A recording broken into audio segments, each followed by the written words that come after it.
OK, we're back. Je suis avec Dina. Ouais. Allô, Dina, ça va? Allô Olivia, ça va bien et toi? Ça va. Alors, présente-toi un peu, parce que c'est pas tout le monde qui te connaît. Moi, je sais que tu es une star internationale.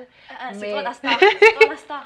mais est-ce que tu peux te présenter pour les gens qui te connaissent Ouais, peut-être? donc moi c'est Dina Husseini, je suis une jeune femme racialisée d'origine libanaise qui vit à Montréal, qui est née à Montréal et qui est fière de venir de Côte-des-Neiges. Yes, Côte-des-Neiges represent!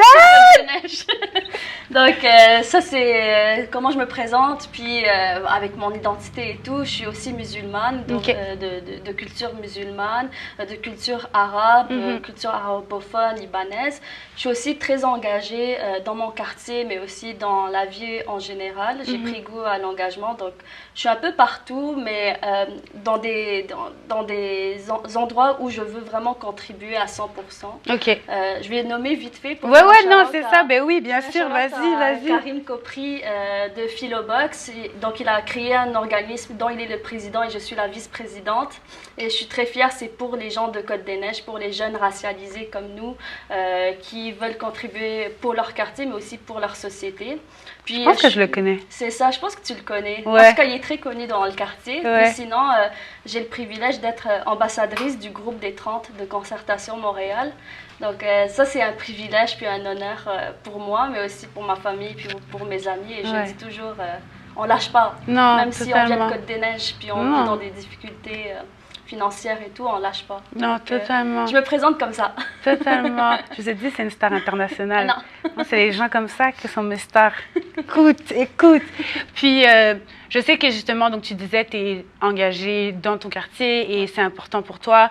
Et puis, avec les jeunes aussi, beaucoup. Mais je sais que tu travailles aussi du côté comme féminisme. Est-ce que tu te considères comme étant une femme féministe? Oui, je me considère comme une femme féministe. Ouais. Je me considère aussi comme une femme féministe racialisée aussi, Ok. qui prend en compte l'intersectionnalité dans son féminisme et dans sa lutte pour le féminisme genré, racial, aussi au niveau des classes. Exactement, Donc, ouais. c'est ça. Et je pense que c'est ça qui est important pour moi dans cet épisode, c'est puis de parler de ça avec Dina, c'est l'intersectionnalité. Bien sûr, on a le féminisme québécois, on va se concentrer sur le féminisme québécois parce qu'on ne peut pas parler de tous les pays, on ne peut pas parler de tout le monde, de tous les contextes. Donc, on va vraiment essayer de se focusser, en bon montréalais, se focusser sur un sujet précis et sur l'intersectionnalité du féminisme, plus précisément l'intersectionnalité entre le féminisme, les femmes musulmanes et les femmes musulmanes voilées, parce que pas parce que tu es musulmane que tu es voilée. Hein? Donc, c'est important à dire. D'où la raison pour laquelle Dina est mon invitée, parce que je pense qu'elle était parfaite pour pouvoir discuter du sujet. Justement, tu parles du fait que tu es féministe et que pour toi, c'est important l'intersectionnalité dans le féminisme. Est-ce que tu penses que le féminisme québécois a du travail à faire? Et si oui, quelles seraient comme les premières étapes pour que ça soit quelque chose de concret, non pas juste quelque chose de symbolique et quelque chose de cute, une story qu'on partage sur Instagram? Ouais, moi je pense qu'il y a beaucoup de travail à faire. Il y a le féminisme blanc que je nomme comme ça. Je pense qu'il y a un certain regard vers les personnes racisées, racialisées, comme si elles ne pouvaient pas s'émanciper d'elles-mêmes ou juste en général. Donc il y a comme une déconstruction à faire sur les femmes racisées parce que souvent la lutte des femmes du courant blanc néolibéral, ben, c'est de dire que les autres personnes qui ne nous ressemblent pas ne sont pas émancipées, vivent dans une forme de prison. Donc ça c'est un des enjeux. Donc il faut reconnaître, nommer cet enjeu-là, puis de concerter les gens qui vivent à l'intersectionnalité de l'identité, comme toi et moi. Ouais, totalement. Donc, je pense que ça répond à ta question. Non, totalement. Puis tu sais, je pense que si moi, je réfléchis pour moi-même, un peu pour ma part, ce que je pense, c'est que je pense qu'il y a beaucoup d'ethnocentrisme. Pour ceux qui ne savent pas ce que c'est, je vous donne un exemple. C'est justement d'arriver, de voir une femme musulmane, d'être féministe et de dire, ben, cette femme-là, elle est oppressée, c'est pour ça qu'elle porte le voile. Donc, c'est que tu viens avec tes concepts et tes idées et ta manière d'avoir été éduquée, tes valeurs, ta manière de penser et que tu l'imposes à une personne qui n'a peut-être pas les mêmes valeurs que toi ou une communauté qui n'a pas les mêmes valeurs que toi, les mêmes manières de faire. Donc, tu arrives dans un pays qui a des valeurs différentes et tu estimes que ta manière de faire est meilleure et tu implémentes ta manière de penser sur leurs agissements. Donc, c'est ça l'ethnocentrisme. Puis je pense qu'il y a c'est ça, il y a beaucoup ça des féministes que j'appelle le féminisme blanc, qui est de penser que parce que ces autres femmes qui se disent féministes aussi pensent différemment, elles sont pas légitimes. Ouais. Puis c'est ça. Puis moi je pense que l'ordre religieux, tout ce qui touche le religieux, c'est quelque chose d'individuel. Puis tant qu'on ne sait pas comment la personne vit, on ne peut pas se permettre de dire elle n'est pas émancipée. J'ai beaucoup d'amis arabes, femmes voilées, des amis juifs qui portent la kippa. Et parfois, je me dis, ils sont aussi égales que moi dans leur émancipation. Ils font les mêmes choses que moi, mais il y a la question religieuse qui fait de eux, au niveau individuel, quelque chose de... En fait, juste pour t'expliquer, c'est que, juste pour ne pas perdre dans mes mots, je me dis, mais moi, je n'ai rien à dire par rapport à leur religion et leur pratique. Ce n'est pas à moi de leur dire comment pratiquer, ce n'est pas à moi de leur dire comment s'habiller. Et encore moins quand tu es une femme, je n'ai pas envie de te dire comment t'habiller. Et porter un voile, pour moi, ça m'indiffère. Dans le sens où tu portes ton voile, ça ne change pas ma vie au quotidien. Ça ne m'affecte pas. C'est quelque chose d'individuel. Et je suis fière de voir une société qui permet... qui permet dans un certain sens de pratiquer sa religion, de concevoir qu'il y a une diversité de religions et de permettre de s'émanciper à travers sa religion, mais dans une société aussi avec une pluralité de gens. Totalement. C'est ça. Totalement, je suis d'accord avec toi. Puis, est-ce que tu sais justement, tu parles justement de la société, tu parles d'être contente de pouvoir vivre dans une société qui te permet d'exercer ta religion. Bon, on est sous le gouvernement Legault en ce moment. Mon ami Legault. Puis donc, il y a eu toute la polémique autour de la loi 21. Ouais. Et pour ceux qui ne savent pas, bon, il faut quand même savoir ça, quand même, un minimum. Hein? Bon, on se renseigne un peu. Mais la loi 21, donc c'était que toute personne qui fait partie du domaine de l'enseignement, qui a un titre, que ce soit les forces de la police, l'enseignement, le domaine de la fonction publique, c'est ça, le domaine de la santé aussi, n'est-ce pas, ne peut pas avoir un symbole religieux. Donc, les femmes voilées ne peuvent pas porter le voile. Et autour de ça, bien évidemment, il y a eu énormément de polémiques. Et il y a un article que j'ai lu qui est sorti, d'où ma question, sur le prosélytisme. Et je veux savoir si tu penses que c'est un concept réel. Donc, le prosélytisme, c'est en fait de penser que moi, en tant qu'enseignante, je porte le voile, j'enseigne à des enfants, et en portant le voile, j'essaye de les convertir de manière subconsciente. Bon, moi, je sais déjà ce que je pense de ça, là. Ça, c'est du n'importe quoi. Mais en tout cas, qu'est-ce que toi, tu penses, Dina? Moi aussi, je pense que c'est du n'importe quoi de croire qu'un professeur va avoir pour objectif dans une classe de convertir des élèves. Je pense qu'un professeur se doit de rester neutre, puis peu importe ton habit vestimentaire. Moi, j'ai eu des profs qui ont des cheveux rouges. Shout out à ma prof, d'ailleurs. C'est pas un problème. Mais j'ai des professeurs qui ont des t-shirts anarchistes. Et ça n'a pas fait de moi une personne anarchiste, par exemple. Donc, une personne qui porte un voile, ça ne fait pas de moi quelqu'un qui va se convertir puis décider, par exemple, de porter le turban cycle. Je ne vais pas porter le voile juste parce que je vois une autre femme voilée. Aucunement. Donc, je pense que c'est idéologique. C'est un imaginaire de peur. Tu sais, on le sait, il y a beaucoup de négativité à l'égard des femmes musulmanes, notamment, c'est les principales cibles de cette loi. Donc je pense qu'il faut, moi je pense qu'il faut de l'humilité, un vrai dialogue, et je pense qu'il faut réfléchir à c'est quoi les vrais problèmes de société. Parce que pour moi, porter un voile, ce n'est pas un problème de société.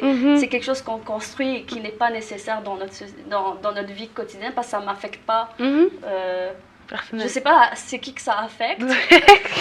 Mais je me dis, ça doit faire vraiment mal à des gens de voir une femme voilée qui ne parle même pas. Totalement. Je me pose la question jusqu'à aujourd'hui, pourquoi c'est un problème? Ouais. Et je pense vraiment, puis on l'a vu récemment même en France, parce que, pour ceux qui ne savent pas, j'ai mon passeport français et canadien, donc je vote dans les deux pays. Donc j'essaie de regarder ce qui se passe dans les deux pays. Écoute, on essaye, c'est la Guadeloupe. Mais je pense que, je ne sais pas pourquoi, mais il faut que les gouvernements arrêtent d'être fixés sur les femmes voilées. Je ne sais pas si, genre, they want to be part of the gang and they're mad about it, but like, get over it. Comme, je ne sais pas ce que le fait qu'une femme voilée... je ne comprends pas. Je ne vois pas pourquoi ils sont autant dessus. Je veux dire, on est en pleine pandémie et le gouvernement français se soucie des femmes de 18 ans, des jeunes filles de 18 ans, plus jeunes que 18 ans, pardon, qu'elles ne peuvent pas décider pour elles-mêmes si elles veulent porter le voile. I feel like les gens qui sont en train de mourir du coronavirus, c'est plus important. But that's just me, là, je sais pas.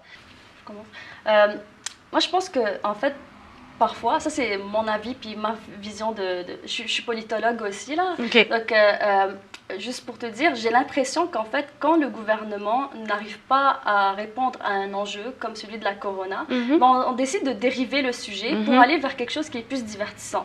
Parce que c'est vrai, je pense que même moi j'en ai marre d'écouter les nouvelles sur la COVID. Donc dès qu'il y a un truc plus divertissant comme celui de la question du voile, la question du religieux, ben ça fait en sorte que le débat se penche vers une autre question, notamment la question identitaire qui brûle les lèvres de beaucoup de personnes. Oui. Et de là, on oublie la mauvaise gestion du gouvernement. Je suis d'accord avec toi. On oublie qu'il y a du mauvais travail qui se fait, il y a du n'importe quoi, il y a des règlements comme par exemple le couvre-feu qui n'est pas scientifique mais qui est présent parce que politiquement c'est une stratégie à mettre en place. Mais dans les faits, le problème en ce moment ce n'est pas de voir les femmes comment elles s'habillent et tout. Moi je pense que c'est le fait de gérer une société qui va mal et qui vit une crise sanitaire extrêmement difficile et qui impacte surtout les plus vulnérables et isolés de la société. Donc, totalement, je suis tout à fait d'accord avec toi. Puis justement, tu sais, je pense que la pandémie a été et est une crise, qu'on est encore dedans, est une crise, oui, genrée. Donc je pense réellement que les femmes sont beaucoup plus affectées par la pandémie que les hommes à cause de, bien évidemment, on prend un contexte, il y a plusieurs choses à cause de ça. Ce que j'allais te demander, c'est est-ce que tu penses que justement cette crise est intersectionnelle dans le sens, est-ce que ça serait une crise genrée et racialisée, c'est-à-dire et une question de classe et une question... Fait que, tu sais, les femmes sont touchées, mais est-ce que les femmes racisées sont plus touchées? Est-ce qu'il y a... Qu'est-ce que tu en penses? Tu penses que ça... Je pense que oui, moi-même je le vis quotidiennement, que ce soit dans mon travail, dans mon implication. Je sais que les femmes sont déjà de façon systématique brimées dans leurs droits pour différentes raisons. On est déjà plus vulnérables que les hommes malgré le fait qu'on a une certaine parité dans la démocratie et tout.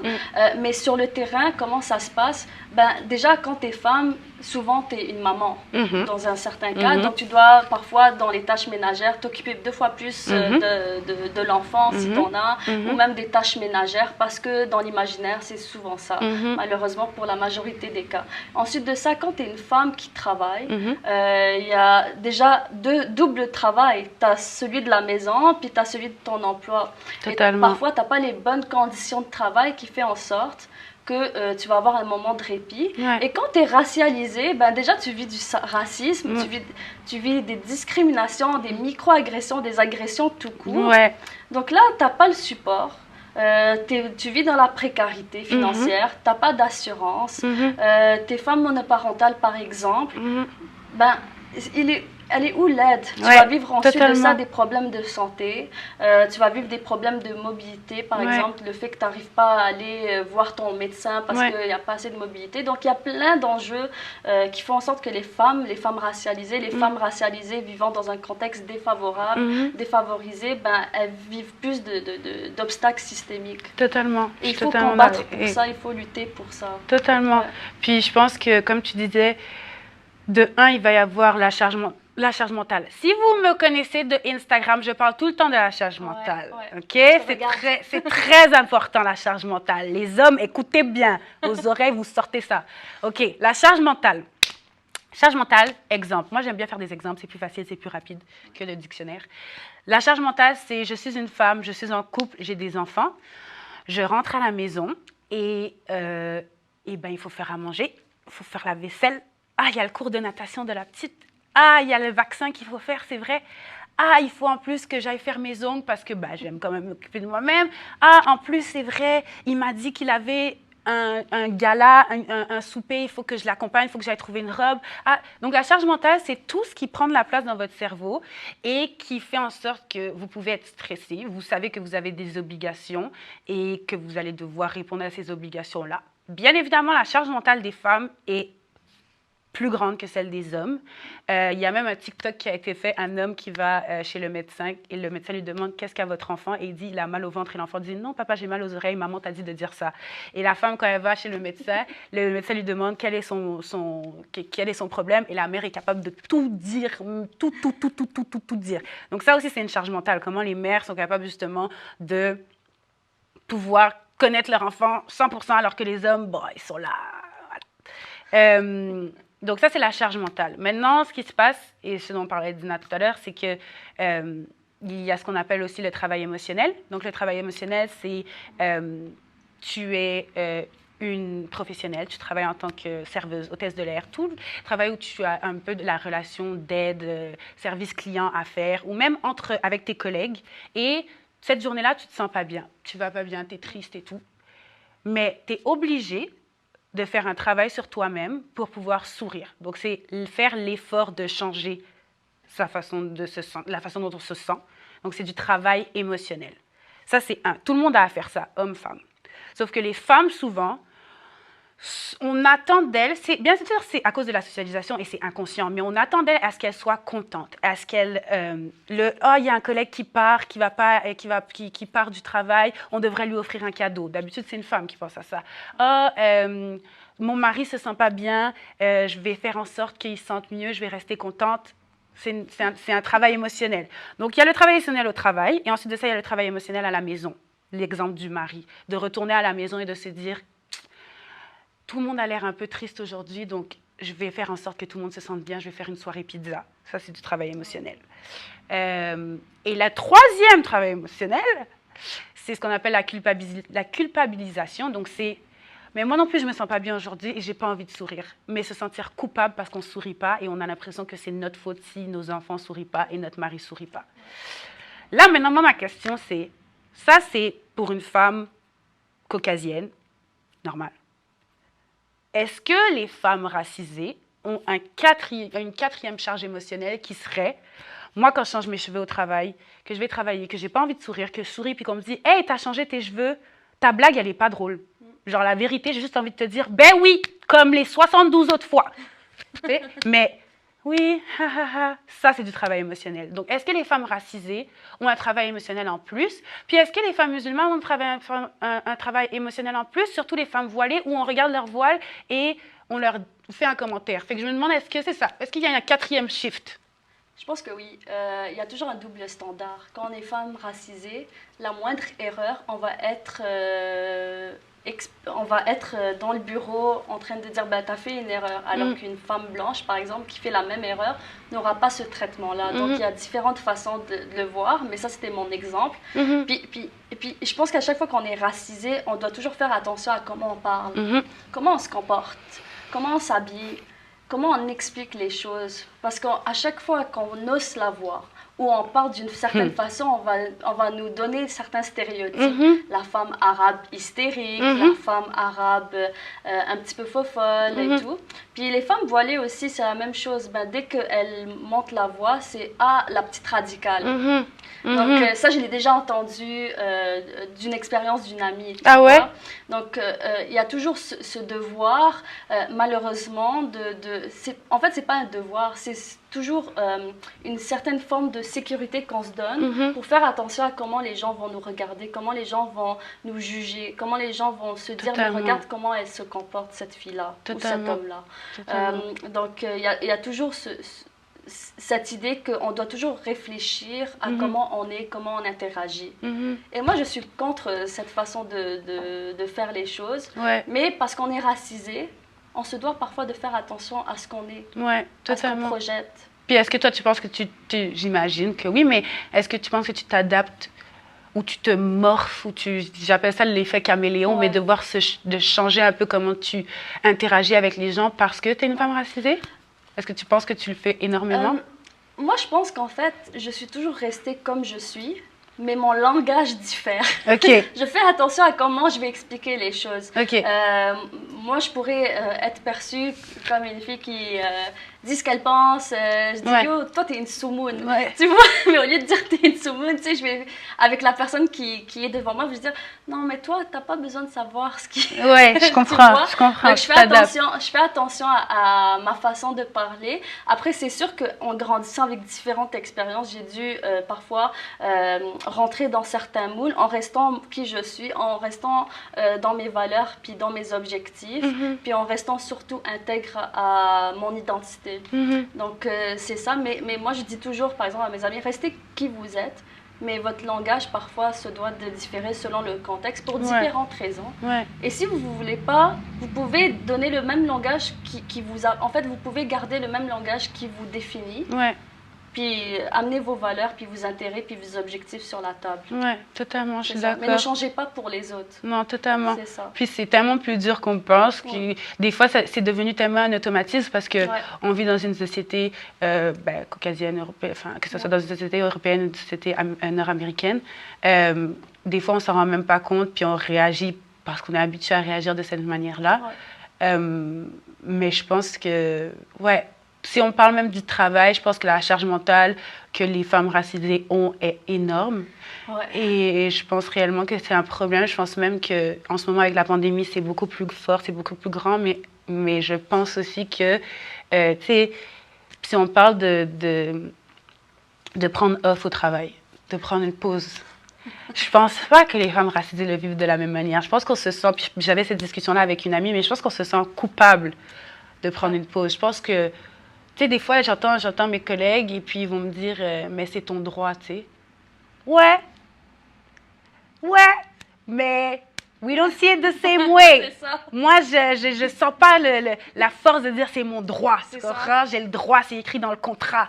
Moi, je me sens mal quand je prends off. Moi, je me sens mal quand même si je suis épuisée, je suis malade et tout, je me sens mal de ne pas être là. Puis j'ai l'impression qu'on me juge sur le fait de ne pas être là, puis que je vais être jugée beaucoup plus durement. Puisque ma mère m'a toujours dit qu'on entend tout le temps, c'est you have to work twice as hard to get half of what they get. Et puis je pense qu'on doit changer notre façon de penser et pas se sentir coupable. Parce qu'on ne rend pas service à notre communauté si toutes les femmes sont fatiguées, sont tristes, fatiguées, en dépression, ont des problèmes de santé mentale. Je pense qu'on ne rend pas service à notre communauté. Mais ma mère aussi me dit tu dois travailler plus fort que les autres. Puis je comprends avec le parcours qu'ils ont, puis le fait qu'ils veulent voir des enfants réussir dans une nouvelle société, qui est la mienne aujourd'hui. Je pense que déjà, il faut savoir c'est quoi nos droits. Je pense qu'il y a beaucoup de personnes racisées qui travaillent, mais qui ne savent pas leurs droits. Parfois, l'employeur ne leur donne même pas une formation ou un accueil ou une intégration qui explique c'est quoi tes droits du travail. Tu te donnes un contrat, mais est-ce que les gens comprennent le contrat? Ça, c'est déjà un truc. Ensuite de ça, je pense que c'est vrai qu'on se sent toujours mal de demander congé comparativement aux personnes, par exemple, blanches qui se permettent. Puis c'est correct aussi, c'est vraiment correct, mais je pense qu'on a toujours une peur. Même moi, j'ai une peur de demander un congé juste parce que je veux aller chez le médecin ou je suis malade. Moi, je me souviens, à un moment donné, j'étais tombée malade. Bon, j'avais un rhume, mais je n'étais plus capable de travailler. Et j'étais venue au travail en me disant non, je peux pas, je ne me permettrai pas. Ne faites pas ça, ok? Non, ne faites pas ça, c'est un mauvais exemple. Prenez vos congés, informez-vous, demandez. Je pense qu'il ne faut pas avoir peur, on a les mêmes droits que les autres. Il faut juste savoir les utiliser, à bonne et conscience, bien sûr. Mais il faut les utiliser, puis il faut éduquer sur ça. Parce que souvent, on est les personnes les plus discriminées au travail, puis souvent, on est ceux qui vivent le plus de précarité financière ou au niveau des conditions salariales. Donc, on a des droits, on a des congés de maladie, parfois on a des congés à la discrétion de l'employeur. Il faut juste les lire ou il faut même juste oser demander. Il faut s'allier avec des personnes qui nous ressemblent pour mieux comprendre c'est quoi le contexte, dans quel contexte aussi tu es, puis de voir qu'est-ce qu'on peut faire pour améliorer nos droits. Totalement, je suis totalement d'accord avec toi. Il y a toujours place à l'amélioration. Je suis totalement d'accord avec toi. Puis justement, par rapport à s'éduquer et faire en sorte, on parlait du féminisme, du fait qu'il n'était peut-être pas assez intersectionnel. Est-ce que tu as des conseils pour les gens qui veulent s'éduquer dessus, que ce soit des podcasts, des livres, des émissions, des TikTok, peu importe ce que tu veux. Je pense qu'il y a des ressources, mais que les gens ne les utilisent pas. Non, c'est ça. Déjà, regardez les vidéos de Olivia. Moi, je les regarde puis je les aime beaucoup. C'est Moi, je suis quelqu'un qui lit beaucoup, mais c'est pas tout le monde qui lit, puis c'est vraiment correct aussi. J'ai beaucoup aimé le livre de Bell Hooks, Ne suis-je pas femme? D'accord. Il y a aussi Françoise Vargas, Le féminisme décolonial, qui est vraiment un livre facile à lire. Sinon, au niveau des vidéos, j'aime beaucoup. Il y a 2 filles, c'est des amies à moi, elles ont Work or Whatever. C'est ça. Merci de le dire. Avec Rebecca Joachim d'ailleurs, shout out à elle, puis son amie. Donc je les regarde beaucoup, puis ça permet de mieux comprendre le féminisme noir, mais le féminisme intersectionnel aussi. Donc j'aime beaucoup. Puis c'est ça en général. Il y a beaucoup d'initiatives, mais c'est principalement Instagram de ces défis que je regarde pour mieux comprendre. Je suis d'accord avec toi. Je trouve qu'elles ont du contenu vraiment très intéressant. Si moi je rajoute juste un livre, tu m'as fait penser à ça tout à l'heure, mais La pensée féministe noire de Patricia Hill Collins, je pense que c'est un très bon livre aussi. Je vais les écrire en dessous maintenant que je suis une youtubeuse. I'll write it down pour que vous puissiez vous les procurer ou pas, vous faites ce que vous voulez, hein, mais les ressources sont là. Sinon, Dina, est-ce que tu aurais un mot de la fin, quelque chose que tu aimerais dire, quelque chose que... Moi, j'ai plein de choses à dire, mais je vais me retenir. Du tout. Moi, je pense qu'on m'a souvent dit, ose, Dina. N'aie pas peur. Prends l'espace et occupe-le. Genre, moi, je pense que je dirais aux jeunes filles, aux femmes racialisées, occupe l'espace. Peu importe qui tu es, dans quelle situation tu es, occupe l'espace, puis donne ta parole parce que la tienne n'est pas autant... c'est pas qu'elle n'est pas autant, elle n'est pas moins adéquate que celle de quelqu'un d'autre. Ouais. J'aime ça, prends l'espace et c'est ça, puis écoute. Et travaille avec tes alliés, tes frères et tes sœurs pour faire avancer les choses. Ça, c'est mon message de lutte. Tu comprends? J'aime ça. Pour prends les droits, l'espace et occupe-le. C'est ça, mais je pense aussi, n'oublie jamais qui tu es et reste qui tu es. N'oublie jamais qui tu es et reste qui tu es. Ouais. J'aime ça. C'est ça. Je pense que c'est important, puis je pense qu'il y a plus de personnes qui ont besoin de l'entendre, puis aussi de se voir. Tu disais d'avoir ses alliés, d'avoir ses frères et sœurs. Ouais. Je pense que de se voir chez quelqu'un d'autre aussi. Ah, tu vis la même chose que moi et de pouvoir avoir une alliée, ça fait du bien d'avoir ce que les gens aiment appeler un safe space. Je ne sais pas pourquoi je déteste ce mot, mais... Ah ouais, moi je l'aime. J'ai appris à l'aimer. Ouais, je sais pas pourquoi. Je pense qu'il a trop été utilisé, mais d'avoir un espace où on peut se sentir soi-même et pouvoir communiquer. Je suis d'accord aussi. Parce qu'on est tous vulnérables. Hein? On a l'impression qu'on est tous forts et fortes, mais au fond de nous, on a tous des enjeux, on a tous des vies difficiles dans un certain sens. Donc, il faut juste prendre le temps d'écouter puis de parler avec les autres, comme en ce moment. Je suis d'accord. Je suis vraiment d'accord avec toi. Ouais.